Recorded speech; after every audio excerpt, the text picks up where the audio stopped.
Sebelum kalian menonton video ini, silahkan klik tombol like, subscribe, share, dan komen di video ini. Enjoy!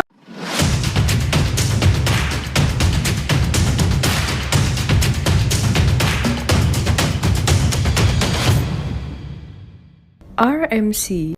Halo, semangat pagi. Bagaimana kabar Bapak dan Ibu dan rekan-rekan semua? Semoga sehat selalu dan kesuksesan selalu menyertai kita semua. Berjumpa kembali dengan saya Rahmat Budiono dari Ratama Mitra Kualitas. Kali ini saya akan bahas mengenai pengelolaan perencanaan penulis manajemen ya dalam ISO 91/2015. Dan sebelum memulai, bagi sahabat Ratama yang baru menemukan channel ini, silahkan klik Ratama aja di deskripsi video ini.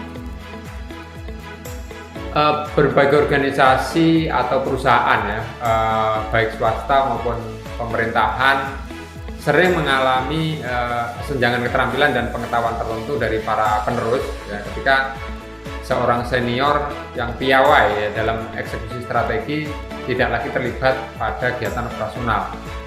Padahal perusahaan sudah berusaha mencari pengganti yang sudah berpengalaman. Seolah kesulitan dihadapi ketika berusaha menurunkan kepiawaian senior tersebut kepada suksesornya. Meskipun beragam pelatihan sampai dengan pendidikan formal sudah diberikan lengkap dengan fasilitas memadai agar transfer ilmu dapat dilakukan.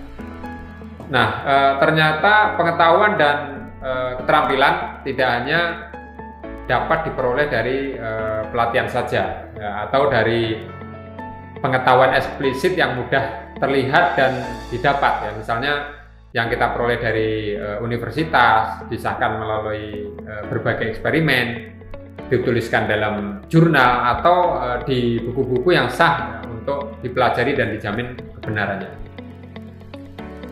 Di luar hal yang eksplisit tadi, ada pengetahuan yang hanya terletak pada individu masing-masing yang seringkali tidak disadari bahwa apa yang dialaminya sangat berharga ya untuk diberikan kepada orang lain sebagai pembelajaran. Nah, pengetahuan ini umum disebut tacit knowledge. Dalam praktek kegiatan operasional harian, penggunaan pengetahuan formal atau eksplisit ya tanpa dibarengi pengetahuan tacit atau tacit knowledge tadi tidak banyak memberi nilai tambah. Kebanyakan orang bisa mendapatkan pengetahuan eksplisit atau pengetahuan tertulis atau pengetahuan formal ya, dan melakukan hal yang sama ya dengan kita. Sementara tacit knowledge sangat tergantung pada pengalaman dan persepsi pada pemilik pengetahuan tersebut ya, yang karenanya dapat memberikan nilai berbeda tergantung pada bagaimana perusahaan dapat mengelola pengetahuan tersebut. Jadi tacit knowledge dapat hilang dan kehilangan jejak ya, karena hal ini tidak tercatat, dan biasanya kalaupun perusahaan melakukan perbaikan pedoman, prosedur atau instruksi kerja, hal itu dilakukan karena penyesuaian praktik kerja semata. Topik mengenai pengelolaan pengetahuan organisasi ini merupakan persyaratan harus dipenuhi ya dalam implementasi sistem manajemen mutu sesuai standar ISO 91/2015, yaitu klausul 716 yang berjudul pengetahuan organisasi atau organizational knowledge, yang akan memungkinkan organisasi untuk merencanakan pengelolaan pengetahuan organisasi yang lebih terstruktur, kemudian mengembangkan atmosfer belajar, mengimplementasikan prinsip-prinsip coaching dan mentoring, dan mempromosikan bahwa mengkombinasikan pengetahuan eksplisit dan tacit menjadi pengetahuan yang praktis sangat bermanfaat untuk membawa perusahaan lebih maju. Nah, mengacu pada panduan implementasi klausul 716 untuk pengelolaan pengetahuan organisasi dapat mempertimbangkan setidaknya ada 6 hal ya. Dimulai dengan pertama mengidentifikasi dan menentukan pengetahuan yang diperlukan saat ini, yaitu pengetahuan yang diperlukan untuk pengoperasian proses-proses dan aktivitas bisnis. Jadi misalnya kalau di Departemen Procurement, maka memerlukan pengetahuan mengenai teknik negosiasi misalnya ya, dengan penyedia eksternal agar mendapatkan harga yang tepat. Yang kedua, mengidentifikasi kebutuhan masa depan ya. Artinya misalnya jika perusahaan mengembangkan produk baru atau layanan baru, maka harus dipastikan pengetahuan yang diperlukan dapat dimiliki atau dijangkau oleh orang yang tepat untuk membesarkan produk baru tersebut. Ketiga, terkait kepemimpinan, tanggung jawab, dan wewenang dalam knowledge management.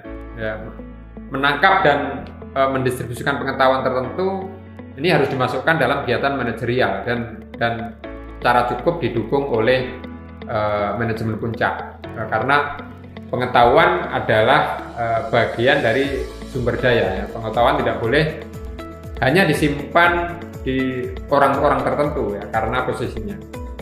Kemudian keempat, bagaimana menjaga atau mempertahankan pengetahuan. Jadi maksudnya organisasi harus menunjukkan kemampuan dalam mempertahankan pengetahuan dan menerapkan aktivitas yang diperlukan, baik melalui teknologi ataupun penjadwalan. Dengan kata lain bahwa mempertahankan pengetahuan ini adalah kemampuan untuk mendapatkannya, mengkategorikan, menyimpannya, memproses, menyebarkan, dan memperbaurinya. Yang kelima, jadi adalah membuat pengetahuan tersedia melalui sistem. Sebenarnya tidak ada sistem khusus yang dipersyaratkan oleh ISO 91 untuk mengelola pengetahuan ini. Pada intinya, bagaimana dalam sistem manajemen pengetahuan ini, seseorang dalam organisasi dapat mendapatkan pengetahuan yang tepat, kemudian dari orang yang tepat, pada situasi yang tepat, untuk membantu individu ataupun kelompok dalam berbagi informasi atau berbagi pengetahuan untuk mencapai peningkatan kinerja. Nah, beberapa contoh sistem atau mekanisme untuk memelihara pengetahuan, misalnya penyediaan intranet, kemudian sistem yang memungkinkan berbagi file melalui cloud system, kemudian sistem yang mendukung pengambilan keputusan secara real time, kemudian atau program lesson learning ya, setiap selesai menyelesaikan proyek sehingga setiap kesalahan atau setiap perbaikan, setiap pengalaman yang mendukung kesuksesan dapat dicatat dan didengar ya dari senior ke junior atau sebaliknya. Yang keenam adalah personalisasi pengetahuan. Jadi artinya hal ini adalah upaya untuk menghubungkan individu yang memiliki tacit knowledge itu mudah diakses oleh pihak yang membutuhkan. Nah, beberapa upaya yang dapat dilakukan adalah dengan membuat forum yang dapat menghubungkan antar individu yang memiliki bidang minat yang sama atau kebutuhan pengetahuan yang sama untuk menciptakan berbagai pengetahuan ya, seperti melalui webinar, grup sosial media, dan meeting online secara periodik. Dan tetap di sini salah satu yang bisa ditarik kesimpulan bahwa untuk pengelolaan pengetahuan organisasi yang menjadi faktor utama yang mempengaruhi keberhasilan adalah manusia, bukan teknologi. Baik Bapak Ibu dan rekan-rekan semua, itulah informasi singkat mengenai pengelolaan pengetahuan organisasi dalam ISO 91/2015. Untuk sementara kita cukupkan di sini. Semoga membawa manfaat bagi diri saya pribadi dan Bapak Ibu semua. Dan untuk mengetahui lebih detail mengenai topik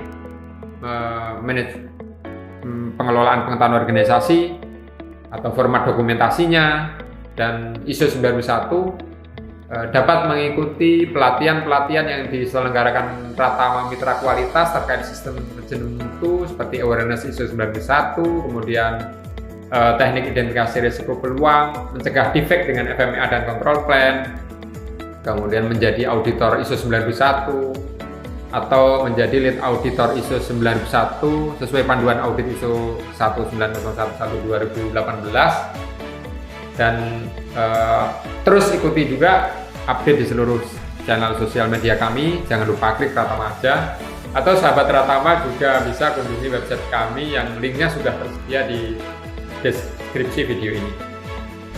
Tetap jaga terus protokol kesehatan. Sampai jumpa kembali. Terima kasih.